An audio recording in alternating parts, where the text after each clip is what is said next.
Oh, wow. One little change. One little change. Oh, we got to be It spontaneous will be twice. different. Yeah, that's fine. Hello, I'm Bill Malone, and for about 20 years I've been hosting the show Back to the Country each Wednesday morning at 9 o'clock, and it's been a labor of love for me.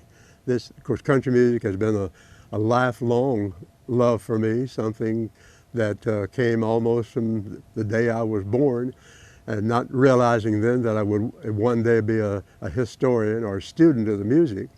But I became so because I wrote my doctoral dissertation on the subject in the early 1960s at the University of Texas in Austin.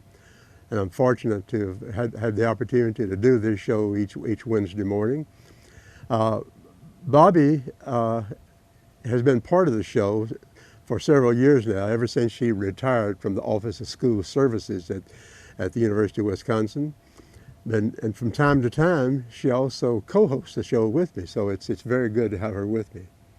When I inaugurated this show back in about 20 years ago, I was determined to keep the memory of the old timers alive.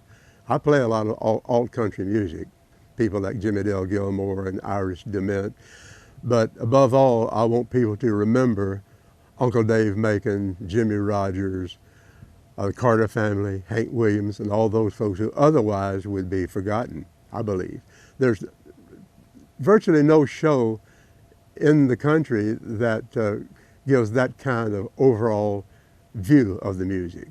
There are shows with historical perspective, but very few of them go back as far as the Carter family and Jimmy Rogers. And just within the last couple of years ago, I became a consultant to the Ken Burns people. They're preparing a documentary on the history of country music, and so I've been interviewed for the show, and I've been reading the scripts for them, helping them to do a completely accurate and fully detailed show. And Bill's book, Country Music USA, is the basis of the narrative, and it's also about to have its 50th anniversary in print.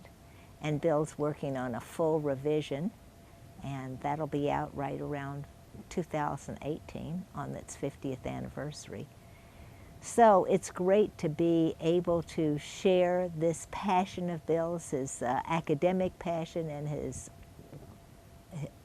his roots passion with the public through WORT. So we can't say enough wonderful things about this opportunity. I had moved to Madison while Bill was still teaching at Tulane University. I came up from my position at the Historical Society, and then when Bill retired and joined me a year later, he said, now, what am I going to do in Madison? It's like your town and your state.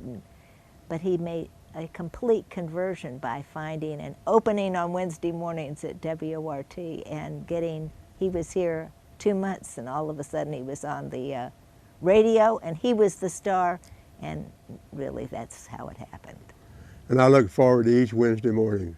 When one Wednesday show is over, I start thinking about the next one. I try to put a historical spin on the music I play and come up with something unique. Something, not only you can tell a story, but you can trace the story chronologically from the early days up toward the present. And I do that because I love the music so much, and I want it to be remembered and appreciated. And so in doing this show, I do my little part to keep the music going, I think, and to keep people conscious of its historical meaning. And I think that when you listen to music, when you're not listening on Wednesday mornings, you'll get all kinds of music at WORT. I can't speak for everybody's lifelong interest in the music that they present. They're all volunteers, that they present from their own love of whatever form of music they're presenting, but they wouldn't do it if they didn't have a passion for it. And the same thing is true about the public affairs program. So you get a tremendous diversity of opinion and voices and perspectives that you will not find anywhere but on this community's community radio.